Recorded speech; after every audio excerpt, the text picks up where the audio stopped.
in just 1 second. But first, a quick reminder to make sure you are subscribed to the numberFire Daily Fantasy Podcast feed wherever you get your podcasts. We already have our week 3 NFL DFS recap podcast posted, breaking down all the big takeaways from week 3 with myself and Brandon Gadula.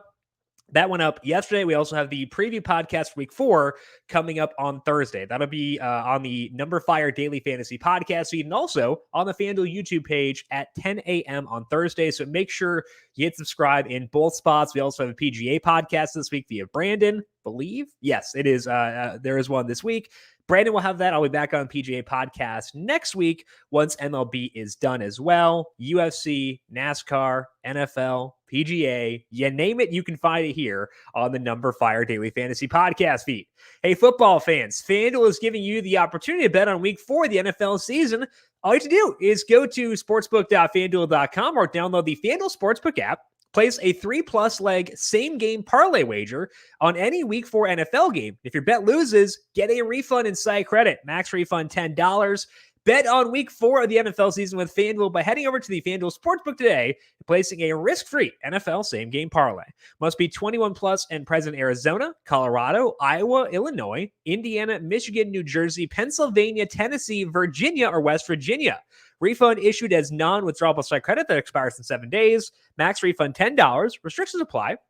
See terms at sportsbook.fanduel.com. Same game parlay available for multiple sports in all states on mobile/web. Gambling problem? Call 1-800-GAMBLER or visit fanduel.com/RG. In Indiana, 1-800-9-WITH-IT. For confidential help in Michigan, 1-800-270-7117. In Tennessee, call the red line at 1-800-889-9789. In West Virginia, 1-800-GAMBLER.net. Or in Arizona, 1-800-NEXT-STEP or text NEXT STEP to 53342. Pitching preview for this Tuesday main slate. Zach Wheeler is the highest salaried pitcher on FanDuel, checking in at $10,700, followed by Brandon Woodruff at $10,200.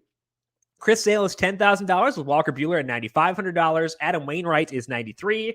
Logan Webb, $9,000 flat with Yu Darvish, Chris Bassett, Charlie Borden, Aaron Savali, Tyler Anderson, Jameson Taillon, and Hyun-Jin Ryu. The other guys at $8,000 or higher. A lot of good names on that list for sure. And I think the key thing for me is identifying, A, which guys are good, B, which guys have playoff implications for today. And luckily for us, we have 3 really good options who have playoff stuff on the line for today. And I'd expect to go deep in games. And I think that we can just build around those 3 guys for tonight. One of those is the Giants, still trying to lock up the NL West. They're trying to avoid that wild card game, I would assume, and that's a big advantage. So I'd be trying to do the exact same there. I guess they will try hard, and that gives me confidence in putting Logan Webb at the top of my list for today. Webb is facing Arizona at home, which is a great spot, obviously. The Diamondbacks have a 78 WRC plus against righties with a 134 ISO and a 25% strikeout rate. Those are all highly desirable numbers. And Webb is great. He's been using more sinkers now over his past 12 starts. His skill interactive ERA is 2.91. Strikeout rate is 27%. And he's doing that while still keeping the ball on the ground quite a bit. Fly ball rate, 21% for Webb. And he's had great stuff across the board. You know, it's the results, it's the peripherals, everything. His ERA is 2.63 as well. Obviously, Webb did struggle last time out. He let up 4 runs across his 4 innings, and he had some rough spots before then, too. He's let up some runs recently, but I don't see anything in the numbers that bothers me too much. One of those starts is at Coors Field. He still went 6 innings in each of those starts before last week, so I still think he's great. I'm going to treat him as such, and I think that Webb is worthy of the top spot here, and at just $9,000, you can do a lot with him at hitter. So I think that he is definitely undersalaried for today. I am still confident in Webb despite the past couple of starts. Still think he deserves to be at the top of our list. The other 2 pitchers are both in the same game and both have major motivation. That is the Braves versus the Phillies. I think I prefer Charlie Morton in this game, even though he is the value play at $8,600. So we'll start with him and then get to Zach Wheeler after that. I am really into Morton here. It's definitely a game, again, the Braves trying to lock up the NL East. Morton is at home facing a non-elite offense, and I think we should view him very favorably. The Phillies have struggled offensively recently. They've had some gaps for sure. So it's not a big surprise to see that their overall numbers are not great against righties. They have a 95 WRC plus, not a big strikeout team, but Morton has gotten to this team before. He had 8 strikeouts against them back on July 22nd. We're up to 14 starts now on Morton since his curveball velocity increased. I'm not sure if he changed the way he was throwing it or what, but like it changed and he's been great. 3.11 ERA across 14 starts, 3.50 skill interactive ERA with a 29% strikeout rate, and he's getting good batted ball data as well. The hard hit rate for Morton, 30%, fly ball rate also 30%, and he's put up those numbers while largely being on the road. Only 5 out of the 14 starts in that sample have been in Atlanta. This one is there. So I really like this game for both the floor and the upside on Morton. I think we should be high on him here in a game with lots on the line. So Charlie Morton, I just think is undersalaried, $8,600. Like, sure, I'll take that. It always seems like he's undersalaried. Not sure why that's the case. I am okay to keep using him. Definitely fine with that by me. But I think that we should just, plug him in and feel good about that. That's not to speak ill of Zach Wheeler, who is very, very good too. And I think that the lower salaried attractions elsewhere, like Webb, like Morton, you got Walker Buehler and guys like that too, that should keep the popularity in check for Wheeler as well. The matchup is definitely not easy. The Braves have a 203 ISO versus righties. They've got a ton of fly balls. Wheeler is one of the pitchers best equipped to handle that. So it's a powerful team, but if you're going to use a pitcher against a powerful team, might as well be Zach Wheeler. As we discussed before, Wheeler has been using fewer sliders recently.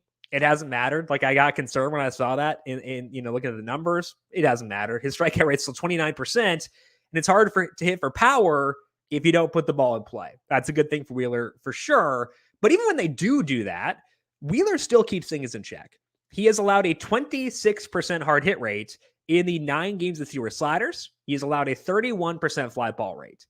That makes a matchup a lot less threatening than it otherwise would be. And the Phillies, or I should say the Braves, are a higher strikeout team than the Phillies, which does favor Wheeler over Morton. That's why I like Wheeler a lot at $10,700. There are a couple reasons why he's not above Webb and Morton for me. The first thing is that he's on the road, and Wheeler's strikeout rate does go down about 5 percentage points there versus at home. The second is that the salary does matter. Given that the teams I want to stack, I would take the salary savings. He is $1,700 higher than Webb in salary. He is $2,100 more than Morton, and that can go a long way for tonight.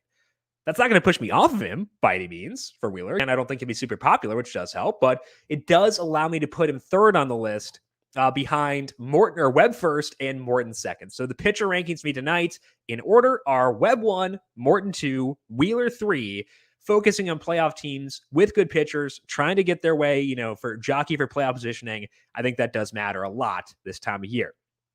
Let's move now to the stacks and talk about where we can go with that extra salary that we get from going with Morton and with Webb. And I think we can easily just go to Coors Field. That can make things a lot easier. And the Rockies are not perfect by any means. Brendan Rodgers might not play. Got hit in the head last night. No concussion for Rodgers, which is good, but still looks scary. So I would be kind of surprised, I guess, he'd play today. Patrick Corbin can get some ground balls. So it's not perfect, but I think it's fair to be high on the Rockies here. Corbin's ground balls have not helped the results stabilize for him recently. His velocity's been up for 13 starts now, had a lull as he tends to do sometimes in the spring. And it's a 13 start sample, and the velocity being good is a good thing, but it hasn't led to good outcomes. His ERA in that time is 6.59. And a big reason that it's high is because he's had blow-up outings, not in the good sense, the bad sense from blow-up outings. He's let up 6 runs 5 times in that 13 start stretch. One of those 6-run outings was at home 2 starts ago, and that was against this very same Rockies offense. They took him deep twice. He's let up multiple home runs in 5 other games in this stretch too, and he now goes to Coors Field. The Rockies offense, familiar with Corbin from having faced him last week, that doesn't set up well. So you hope that Rodgers plays and such. Obviously, you hope that he's healthy first. Like, that's the primary thing. But I think this is a good stack with the Rockies, no matter what the lineup winds up looking like. The one consolation, if Rodgers can't go, is that we still have Garrett Hampson, some other guys in here. Hampson, a 214 ISO against lefties. So very down for him. Elias Diaz can hit lefties too. He's $3,100. So I would say we can still stack this team even if Rodgers does not go. I'd be bummed because I love Brendan Rodgers, but I think that Diaz, Hampson give us mid-range guys with power who we can feel good about plugging into our lineups. I'm going to put the White Sox second, and a big part of the reason I'm getting to the White Sox is that I actually have the salary to get to them tonight, and that's not always the case because they've got a lot of high salary dudes, and the lineup is not as deep as you might hope. But with Webb and Morton being reasonable salaries, I can make that happen, and I would like to for tonight. The White Sox are facing Riley O'Brien, who is making his MLB debut. He spent the entire year down in AAA for the Reds, and he got some strikeouts, but wasn't quite enough to sway me out of stacking against him here. He had a 25% strikeout rate, but just a 10.9% swinging strike rate, which says to me he wasn't overpowering people. He walked 11% of the batters he faced. The ground ball rate was 45%, which is respectable, but not something we need to fear. All in all, it was kind of just a middling profile for O'Brien down there with a 4.55 ERA, a 4.61 xFIP. I don't see anything here that should scare us out of stacking a good team against him, and the White Sox are that. So I like them a lot in this spot for tonight. I really hope we get Gavin Sheets in this lineup because he sat against a righty yesterday, which was a surprise to me. He's missed the past couple of games, but Sheets, big power, 276 ISO versus righties, a lot of fly balls, a lot of hard contact. He is $2,400. It is tough to use him because it means you can't pair Yasmani Grandal and Jose Abreu due to positional eligibility concerns. That's another, reason why we have to be wary with the White Sox is they are kind of limited in that sense. But I like him enough, and I like Sheets' salary enough to do that if he plays. It means I get to just one of those guys, but maybe we get maybe Grandal sits tonight. Either way, I think that Sheets is a priority if he plays and a bummer if he does not. I'm going to go with the Red Sox, third for stacking tonight. They're facing Bruce Zimmerman, who is coming off the 60-day IL. Didn't do a ton in his rehab starts. He went 45 and 50 pitches, so it's likely 4-ish innings or so for Zimmerman tonight, followed by the bullpen, and that's a good setup for the Red Sox. Zimmerman wasn't pitching too bad before his injury. He was using more sliders, and it pushed his strikeout rate up to 23% in his final 7 outings, but he was still really struggling with hard contact. He had a 46% hard hit rate allowed in that time, and it didn't impact him too much because the results were fine. Like his ERA was not too bad. Across his 12 appearances, though, his expected ERA at Baseball Savant was 6.39. That's compared to his actual 4.83 ERA. So to me, that says we're going to see some regression here with Zimmerman, and it could come against a very good Red Sox lineup. The Red Sox have their issues against lefties. Like, they're not a super deep team, and if you get past, the 7th spot in their order, you're not using a lot of dudes like super low here outside of Bobby Dahlbeck. But I think that with the bullpen for the Orioles being a factor too, I think they do set up well. And I think we can feel safe with Bobby Dahlbeck tonight. We will tend to talk about platooned batters in a negative sense because a lot of times when, if it's a right-handed batter who starts against lefties, they may leave the game once the left-handed pitcher leaves. Dahlbeck doesn't do that. I was worried here looking in to see if, Kyle Schwarber, if he's on the bench, they may take Dahlbeck out for him. But Dahlbeck has completed 7 consecutive games he has started. He has not left before the 8th inning in a game he started since August 23rd, which is over a month now. Dahlbeck has cooled off recently a bit, had a homer a couple nights ago, but I think he'll get back to those ways tonight. So Bobby Dahlbeck, a platooned batter I feel comfortable with for DFS, which is not always the case. So definitely good to see that in his profile recently. Let's move now to things to watch and stick in that same game, talking about Chris Sale. I am not back in on Chris Sale yet. I just don't know what the pitch count will be. He has made 7 starts this year, and he's gone longer than 89 pitches just once. He has never gone longer than 95, and that's even while playing a lot of high-stakes games. It could burn me to be low on Sale. I just don't think I need to worry too much until that pitch count increases. So I am okay being low on Chris Sale still. I've got a lot of good options. I will take a continued wait-and-see approach to see when that pitch count finally gets jacked up. The Twins have not officially announced their starter for tonight. It could be Charlie Barnes, and if that happens, I would snag some Tigers one-offs. Barnes really struggled in his small sample in the big leagues. He had an 11% strikeout rate. Batted ball data was pretty rough. So Eric Haas would be great as a one-off here on the Tigers, and I'd be fine targeting this team just generally. I haven't been into the Tigers recently. They've been kind of cooled off for sure, but Haas specifically, a guy I'm willing to use. Finally, I'm okay with stacking the Angels against AJ Alexy. He lets up a ton of fly balls, walks too many guys. So that's good for stacking. It's just hard for me to find 4 guys I'm enthusiastic about using on this team. Shohei Ohtani has slowed down, but I'm still good with him. The batted ball data is still fine, so no issues there. Maybe use Ohtani as a one-off, but and I can use Jared Walsh. I can use Jack Mayfield, Brandon Marsh. I'm just not excited about the non-Ohtani and non-Walsh guys, so the Angels work, just not super jazzed to go there. Ohtani is a one-off, fine. Walsh is a one-off, fine. At $2,900, I can do that. Just tough to get jazzed about stacking. I probably will stack them, but, they're just fine. That's the way I'm viewing the Angels for right now. Let's finish up here with some dinger calls for today. Going back to Coors Field, I saw a question on YouTube from William asking if Coors is a priority tonight. I think the Rockies are, and specifically Trevor Story is. Trevor Story had a really weird opening to the year.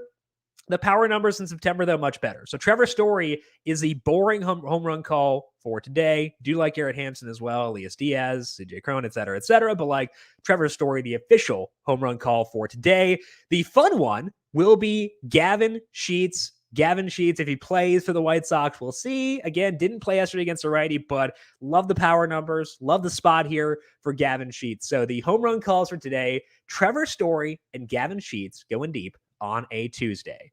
That is all that we have here for today on the Solo Shot. But as mentioned, a lot of good stuff up on the numberFire Daily Fantasy Podcast, where you can find our Week 3 NFL DFS recap podcast with myself and Brandon Gadula talking about Odell Beckham's return, talking about Chuba Hubbard in that situation, all that up on the numberFire Daily Fantasy Podcast feed with PGA, UFC, NASCAR, and of course, MLB still to come. We do have MLB back once again today on the Q&A side of things because we were off yesterday with the terrible main slate. That is back today. We have the waiver wire Q&A with myself and JJ Zachariason from 4 to 4:30, and I'll have MLB from 4:30 to 5. So check that out by searching for FanDuel on YouTube, Twitch, Facebook, and Twitter. Subscribe there and swing back again from 4 to 5 tonight to talk some waiver wires and MLB. If you've got questions for me before 4 p.m., I am on Twitter at JimSannes, JimSannes. You can also follow the FanDuel Podcast Network at FanDuel Podcast. Big thank you to everyone for tuning in for today. Good luck to you tonight, and we'll talk to you once again tomorrow to break down Wednesday's slate. This has been the Solo Shot right here on the FanDuel Podcast Network.